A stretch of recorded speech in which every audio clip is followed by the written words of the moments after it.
Morning everyone, it's Andy from Custom Carving. I just wanted to do a very quick video for you guys, which is hopefully going to save you some money in the long run. So, to cut the story short, the other day I was sanding away on a new wood project that I've just completed, and my sanding disc started flying off left, right and centre.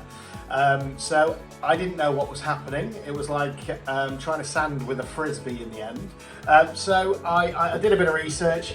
I looked at my pad and clearly I had been sanding away initially without sandpaper, which will melt away all of that lovely hook and loop off of your disc. Now, before you go out and buy a brand new sander, there's a lot easier solution. So these pads you can actually buy on Amazon for about $8.99 with the hook and loop on.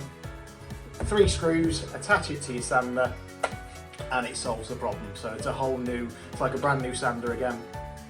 Sanding disc is staying on, and it works perfectly. So I just thought some of you might find it useful.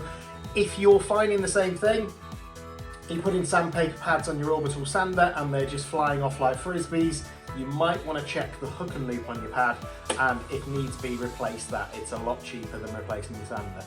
Apart from that, thanks again for watching the video. Thanks for subscribing as well if you are. We've got lots of projects that I'm in the process of doing at the minute, editing videos, things like that. The most recent one that I've done is how to carve a fairy house from a log. So that'll be coming up over the next couple of days. And then I've also been turning wood cookies into cigarette box holders for those of you that smoke. So there'll be a video on that as well later on. But thanks for subscribing if you are. And apart from that, enjoy the rest of your day.